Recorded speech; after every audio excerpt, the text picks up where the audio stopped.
Bonjour à tous. Aujourd'hui nous nous voyons pour la modélisation de cette porte. C'est une porte intérieure massive. Elle est constituée de montants de traverse et de traverses intermédiaires. Les panneaux sont massifs à plate-bande, prisonniers en rainure dans les montants et traverses. La moulure, elle sera non contre-profilable, donc il va falloir faire des coupes d'onglets avec des ravancements d'onglets. Et ici on aura un assemblage tonneau-mortaise débouchant. J'ai installé un petit plugin là pour ma vidéo dans lequel vous verrez ici à gauche les raccourcis clavier que je tape. Bon, c'est un petit essai, je pense que je trouverai mieux parce que c'est une extension anglaise et ça me plaît pas. Mais je vais trouver mieux d'ici là. Il est important que quand je fais mes vidéos, que vous puissiez savoir quelle touche je clique au clavier.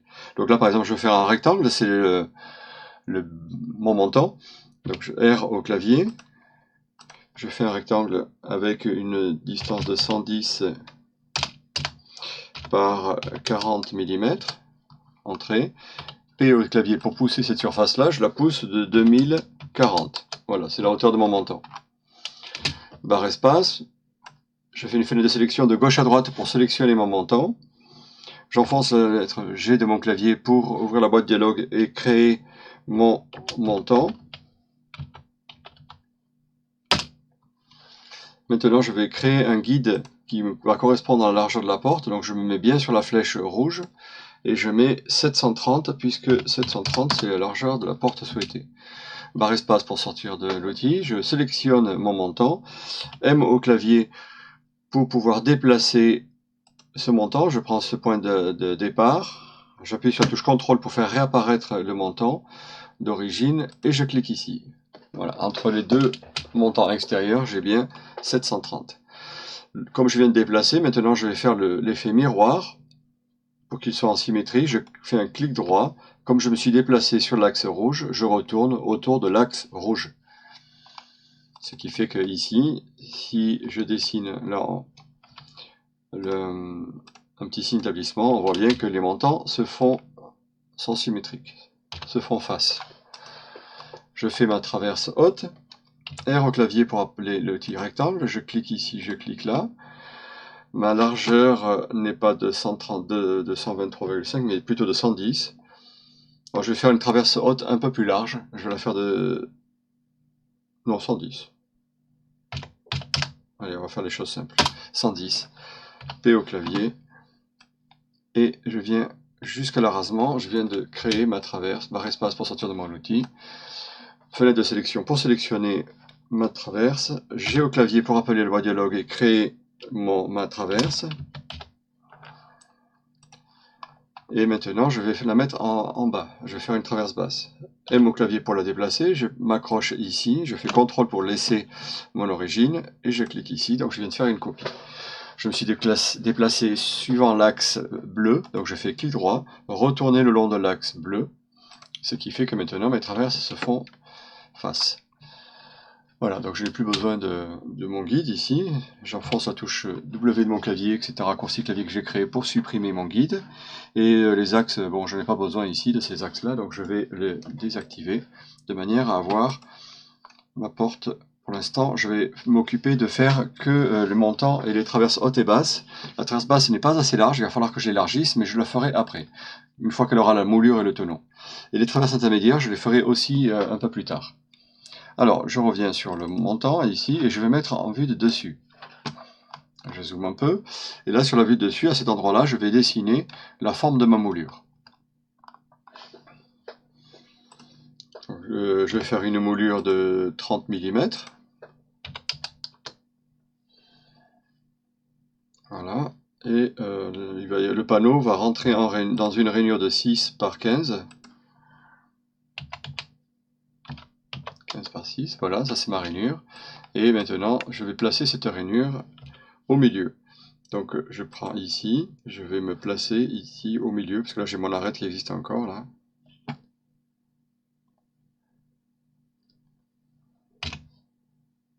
Là, voilà, j'avais oublié de cliquer sur le côté gauche, la flèche gauche de mon clavier. C'est pour ça qu'il ne m'affichait pas le point. Donc la rainure elle est faite. Ma moulure, je vais lui faire une moulure Ici, je vais faire un petit biais. Voilà. Je vais dessiner une docine avec la courbe de Bézier. C'est un plugin très simple d'utilisation. Ici, je vais faire la bosse et là, le creux. Ma bosse n'est pas suffisamment haute. Là, je veux la monter un tout petit peu. Et je rappelle que quand on modifie, quand on édite la courbe de Bézier, si le point se trouve à l'extérieur, elle est complètement déformée. Alors je vais me mettre une petite surface ici, là, ce petit rectangle là qui va me servir uniquement pour modifier ma courbe de Bézier. Voilà, je vais lui faire une bosse un peu comme ça. Je rappelle que la courbe ici, il faut qu'elle soit en dessous de mon plat, de manière à ce que quand je ponce mon plat, je ne puisse pas altérer ma moulure. Le creux me plaît pas, je vais essayer de voir si je peux le monter un peu. Voilà, là je trouve que c'est pas mal là. Après là, je fais un petit biais là comme ça. Voilà. Et un arc de cercle.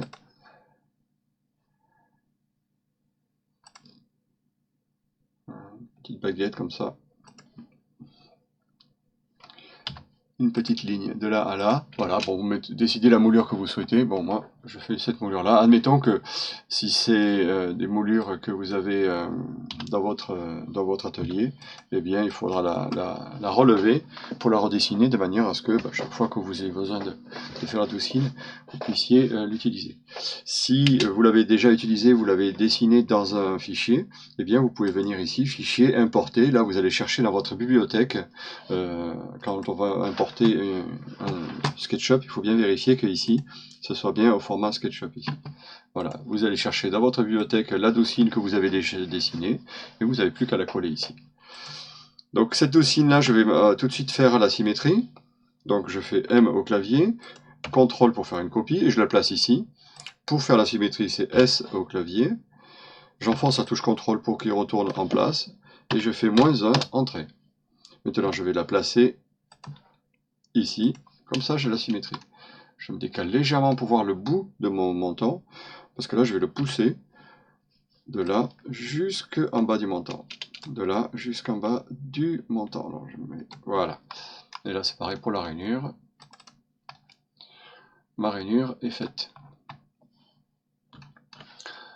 Maintenant que j'ai fait ma rainure sur le montant, je sélectionne cette empreinte là, CTRL C, pour pouvoir la mettre sur le montant. Pardon, sur la traverse. Donc je viens sur la traverse, je veux dessiner ici en bout, le montant me gêne, j'ai un raccourci clavier qui est U, qui correspond à modifier le reste du composant, à masquer le reste du modèle. De cette manière, je ne vois plus que ma traverse et le reste du modèle est masqué. Maintenant je fais CTRL V, voilà, ici, et je vais le retourner.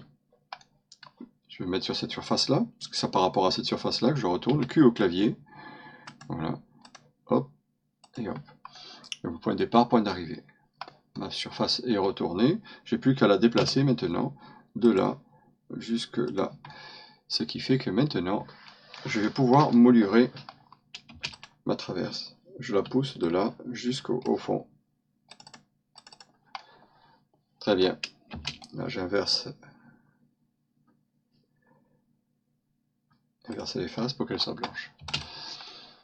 Voilà. Maintenant, ma traverse, elle n'est pas suffisamment longue. Forcément, j'ai la moulure ici, donc il faut que je ravance un petit peu. Alors ici, je vais prendre cette surface-là, je vais la pousser, je révèle le reste du modèle pour venir ici à l'arasement. Je vais faire pareil de ce côté. Je vais prendre cette surface, je déplace avec le raccourci P au clavier et je la pousse jusqu'ici. Là, on voit que les moulures se rencontrent. Ici, il va falloir créer la coupe d'onglet. En bas, on doit avoir la même chose, mais elle n'est pas suffisamment large. On verra ça un peu plus tard. Je reviens sur mon montant, et là maintenant, il va falloir faire la coupe d'onglet, le ravancement d'onglet. J'enlève mon guide ici qui me gêne. Je n'ai plus besoin de cette traverse là. Le reste du modèle, je vais le masquer. J'enfonce la lettre U de mon clavier et je me mets en caméra projection parallèle en vue de face. Parce que je vais utiliser l'outil Zorro. C'est un plugin aussi.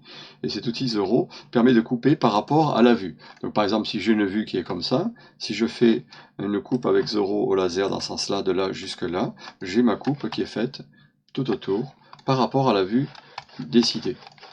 Voilà. Donc c'est pour cela qu'il est important, et vous compreniez qu'il est important d'être toujours bien en vue de face.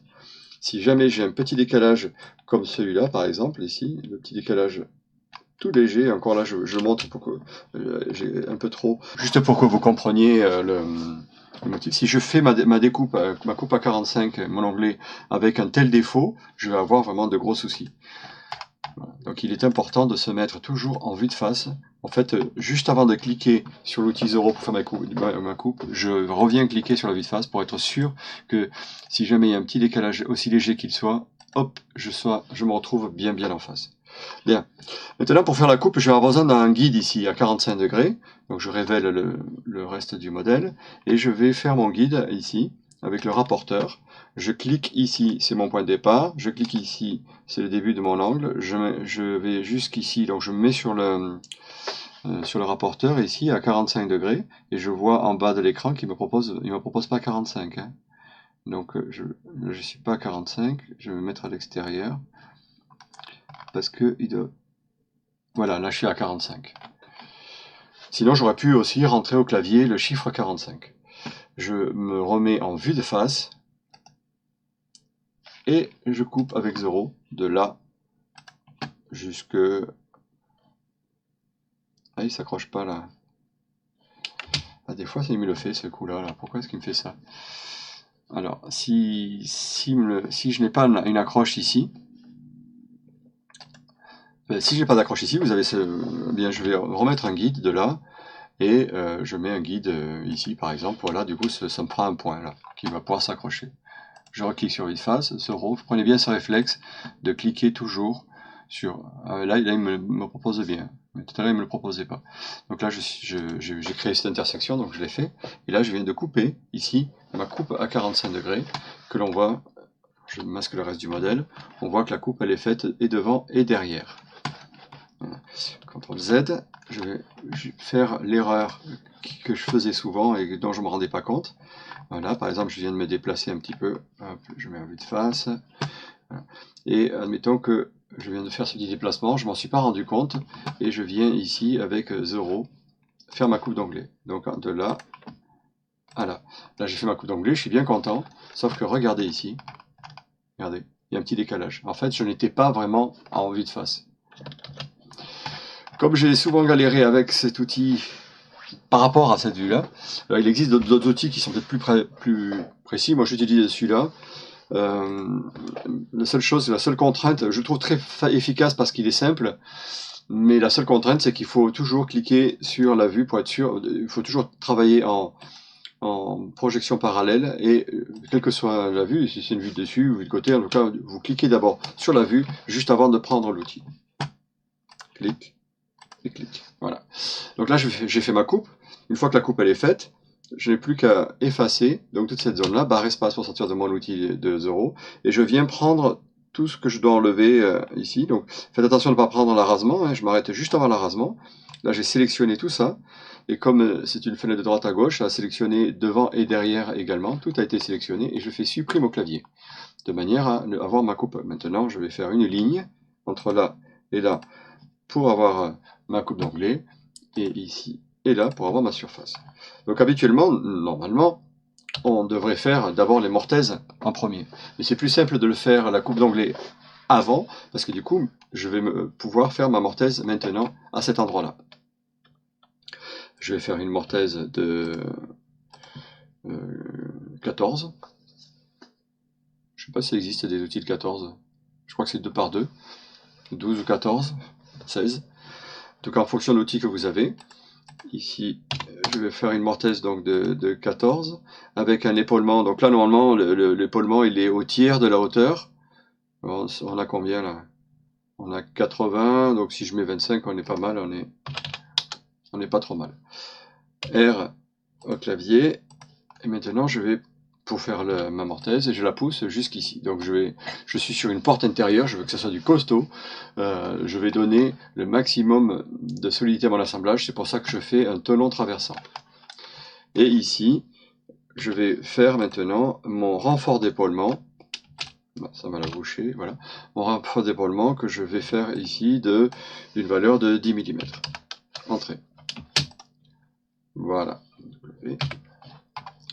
Maintenant, le fameux bug de SketchUp là, qui ne me montre pas tout. Si jamais vous avez ça, je vous rappelle que pour sortir de ce bug là, c'est de cliquer sur les 3 flèches ici, la loupe avec les 3 flèches. Voilà.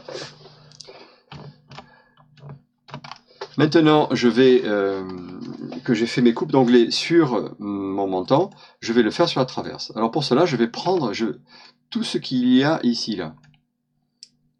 C'est-à-dire ma coupe d'onglet, le plat et ma mortaise. Je prends tout ça, je fais CTRL-C pour copier. Je rentre à l'intérieur de mon composant traverse et là je fais CTRL-B, c'est mon raccourci clavier que j'ai mis pour coller en place. Voilà. Ce qui fait que maintenant, ici, j'ai non seulement ma coupe à 45 degrés, comme vous coupe d'onglet, mais aussi mon tenant. Alors ça, je n'en ai pas besoin, je peux le supprimer. Ici,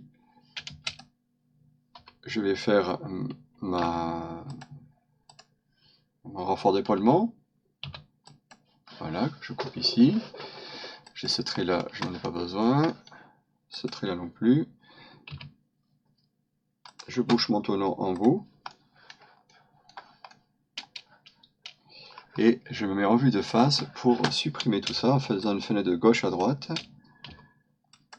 Voilà. Très bien. Et j'ai ma coupe d'onglet, mon tenant, mon renfort d'épaulement. On va faire un petit peu de jeu ici, là. Cette arête-là, je vais la pousser un tout petit peu. Là, voilà. Je triche un tout petit peu de... Allez, 2 mm. C'est juste pour faire un petit peu de jeu, pour que ce soit joli en haut, mais qu'il y ait un peu de jeu, que je ne sois pas embêté sur mon arasement.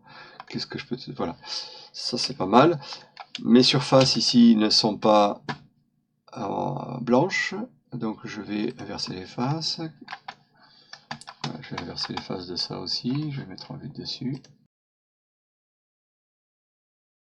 Comme ça, c'est tout propre.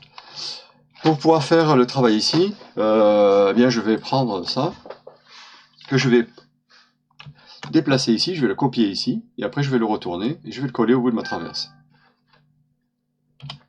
M au clavier, je prends ici, CTRL, je me déplace sur l'axe rouge, S pour avoir l'outil échelle, je prends ce point-là, que je ramène de l'autre côté, que je fais -1, et M au clavier pour le déplacer de là à là.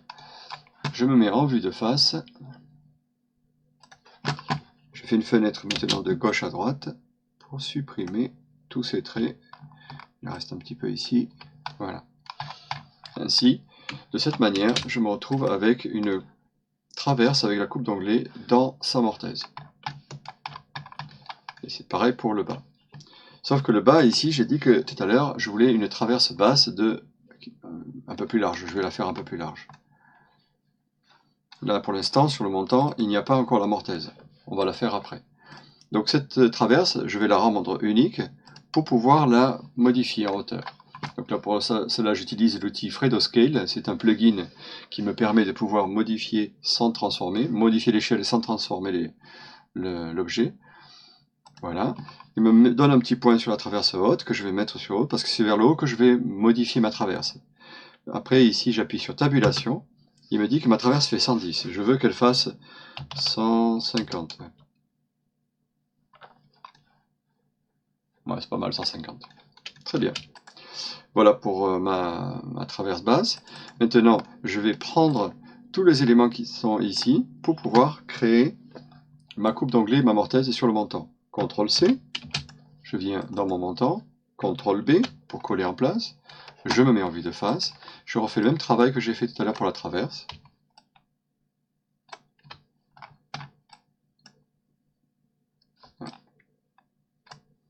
Voilà.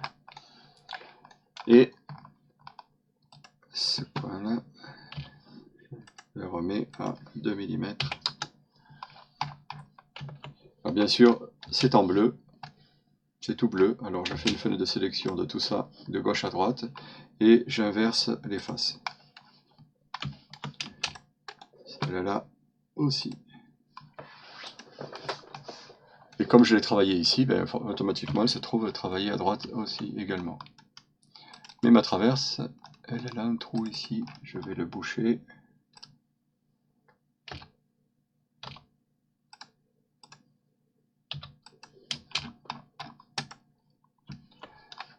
Bon, ben, ça avance bien, on a déjà la traverse haute, traverse basse. Maintenant, je vais mettre ma traverse intermédiaire, je mets en vue de face. Les traverses intermédiaires, elles auront une moulure de chaque côté, mais par contre la largeur du plat doit être le même que celui du montant. Donc cette traverse sera 30 mm plus large. Je fais une copie, je vais mettre ma traverse basse. J'essaie de regarder en fait ce rectangle ici, là, pour que ce soit plutôt joli. Ouais, c'est pas mal, là. Ça me plaît bien là. Je suis à combien là, le rasement? Je vais le mettre à 800.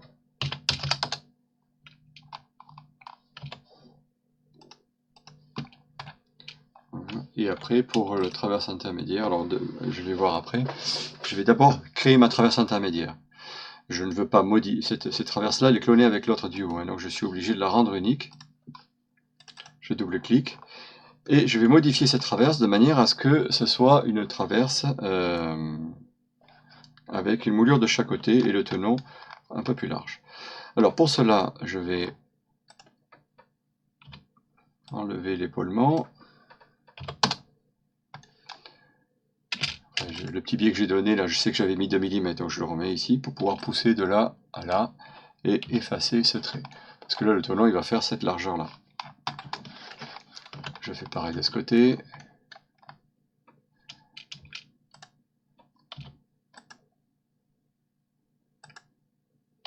Je pousse cette surface jusqu'ici et j'efface ces traits.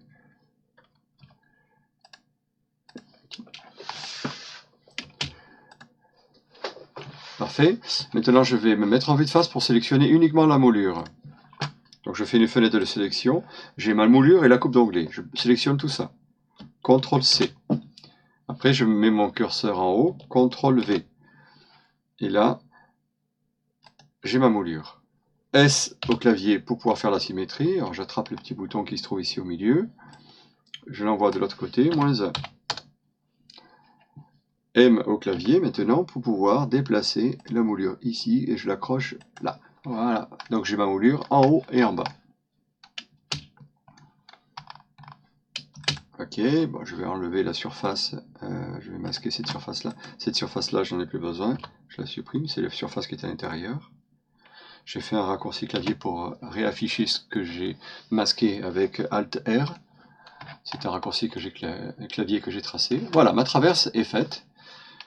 Je n'ai plus qu'à décider de l'emplacement de ma deuxième traverse. Voilà, je la monte ici, verticale. Ouais, 280. Ce qui me fait 280, travail là. 200. Oh, c'est pas très large. Hein. Je vais mettre un peu plus. Hein.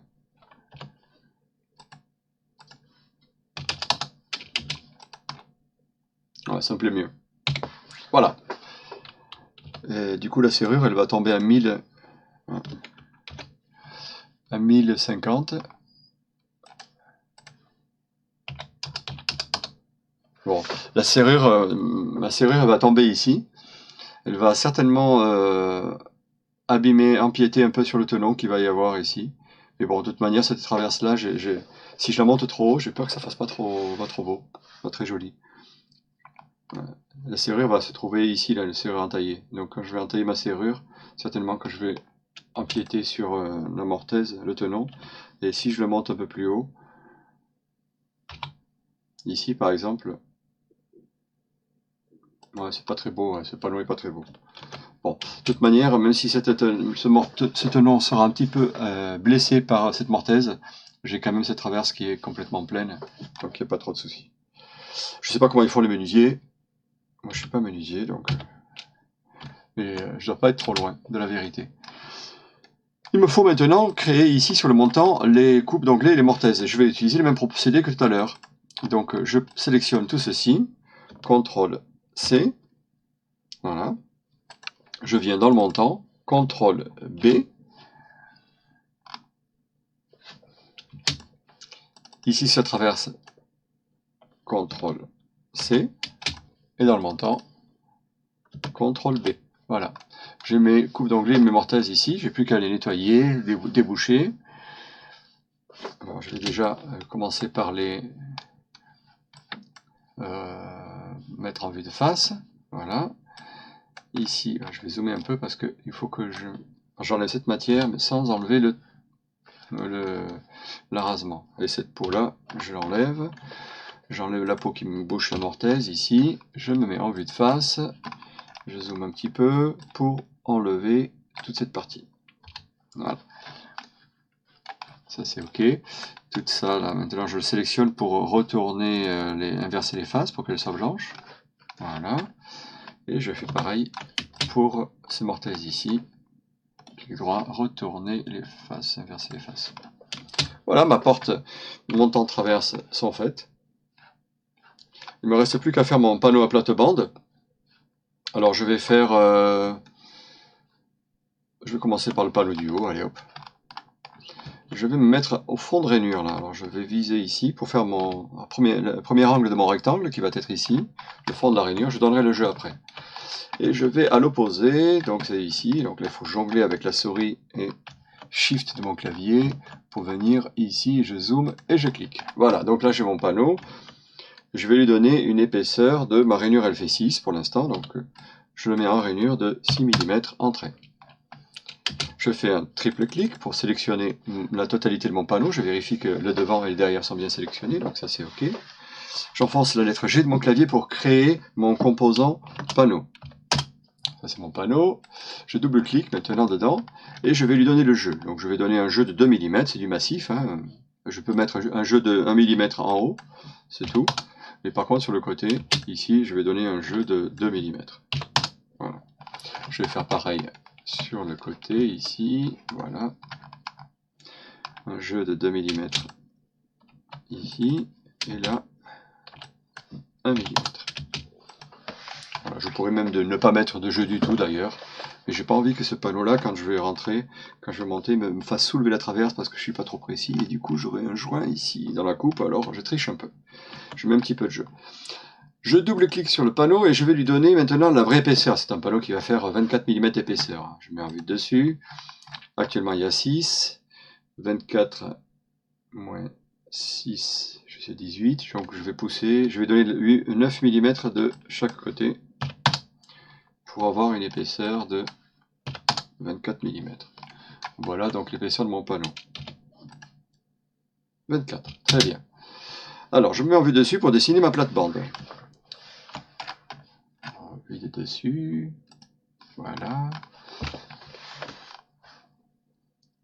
Donc là, si on a le montant, je ne peux pas la dessiner la plate-bande. Donc je fais U au clavier pour masquer le reste du modèle. Et je vais redessiner rapidement ma moulure avec des guides. Pas la moulure mais la rainure, pardon.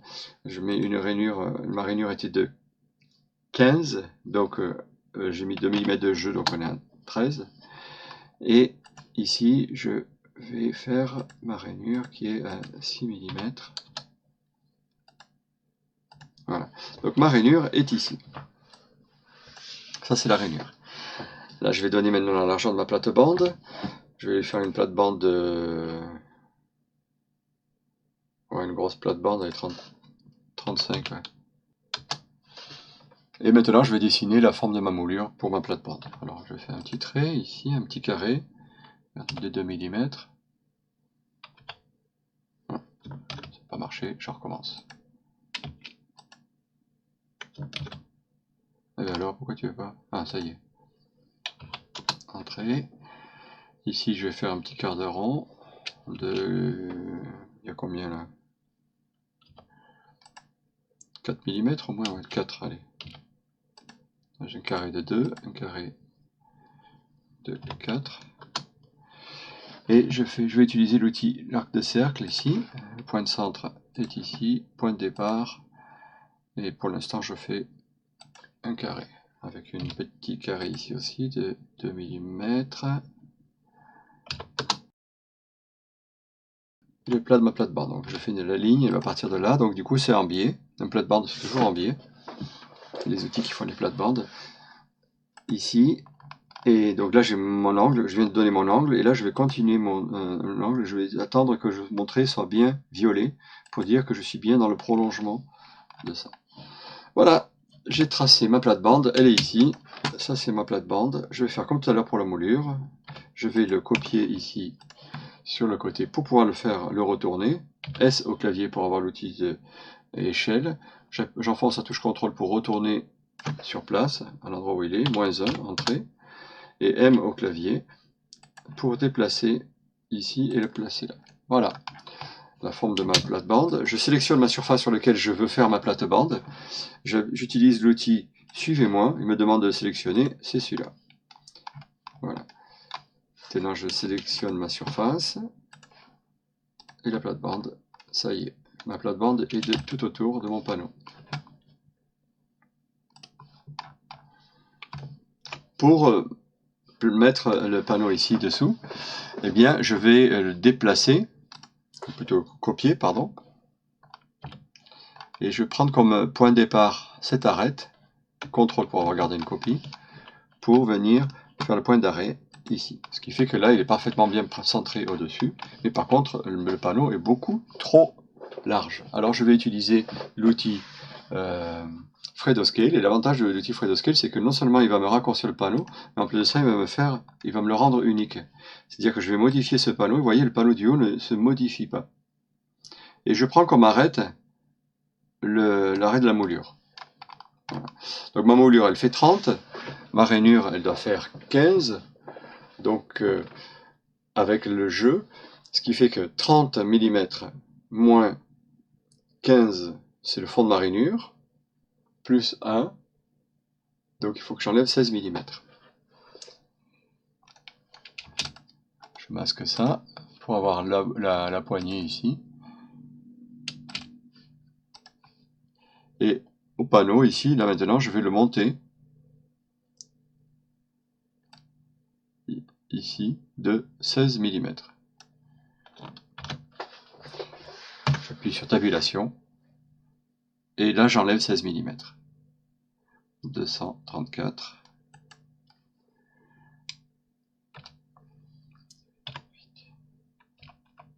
228 et 218. Ça va être ça. J'ai dû me tromper de mon calcul.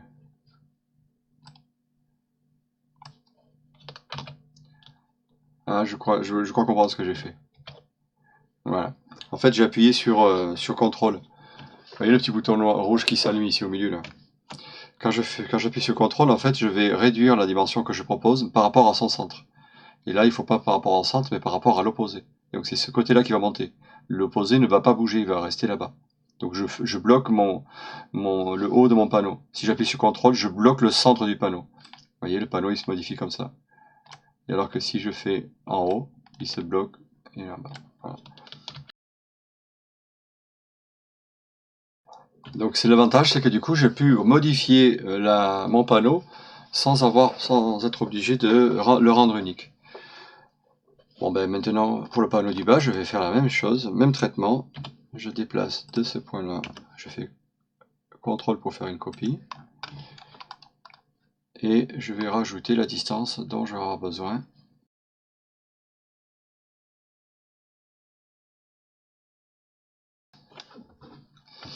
Voilà, ma porte est terminée. Maintenant, je vais mettre de la matière. On va la faire en chaîne. On va faire une belle porte en chaîne, allez. Je mets la matière partout. Le sens du fil n'est pas bon, mais je vais régler ça avec OCL. Bon, SketchUp a bugué, donc du coup, je me retrouve à être obligé de refaire le travail. Bon, nous étions là. C'est peut-être pas la même porte, là, c'est une autre porte que j'ai fait, avec peut-être pas forcément la même moulure, mais le principe reste le même. Voilà, donc je viens de déposer la matière sur mes montants et traverses. Je viens dans Open Cut List et dans le débit, donc je vais générer. Alors, ce que je vais choisir uniquement ceux dans le sens du fil, les éléments dont le sens du fil ne me plaisent pas, c'est-à-dire les montants, les panneaux. Comme ça, je modifie, j'aurai dans ma fiche de débit ici uniquement ces éléments-là. Voilà, ça me fait une fiche de débit plus étroite, plus petite. Les montants ici, je vais modifier Voilà, c'est bon, ça c'est OK. Ici sur le montant, donc ça c'est fait. Là, le panneau, donc la hauteur c'est 800 par 536, voilà, ça c'est bon. Et le panneau, l'autre petit panneau, au niveau des axes, 536 étant la largeur du panneau. Donc là on est bon. D'ailleurs, je vais réduire. Voilà, donc le sens du fil, c'est OK. Voilà, il ne reste plus qu'à faire une petite présentation. Je vais faire, si je veux par exemple faire une présentation avec une porte à 700, donc Alt F, je vais mettre une petite scène que je vais appeler, c'est une porte 730. Et je vais en faire une autre de porte. Voilà, je sélectionne toute ma porte. Et celle-là, par contre, je vais la passer à 800. Donc j'utilise l'outil Photo-Scale, je me mets sur ici, là, sur ce petit bouton-là, tabulation, et je mets 830. Voilà, donc cette porte-là, elle est à 830. Cette porte, je vais la masquer. Je vais créer maintenant une nouvelle scène, que j'appelle porte 830. Entrée. Ici, je la porte à 830, et là, je la porte à 730. Il ne reste plus qu'à masquer ça. Donc je peux faire des calques aussi, c'est assez pratique aussi les calques. Ou sinon, si je suis un peu pressé, je n'ai pas besoin de calque à faire, je le fais directement dans mes scènes. Ah, j'ai fait une erreur.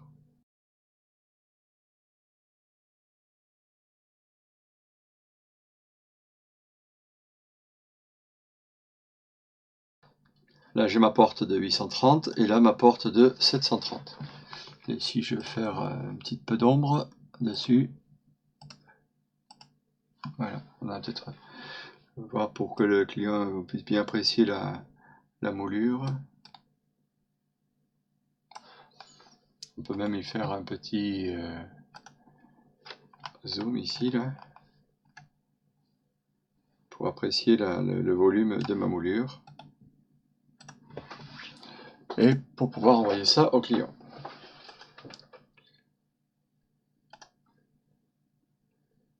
Voilà, bah, j'espère que cette vidéo vous a plu et puis que vous allez pouvoir modéliser de belles portes intérieures avec des belles moulures massives avec SketchUp. Je vous remercie, à bientôt. Au revoir.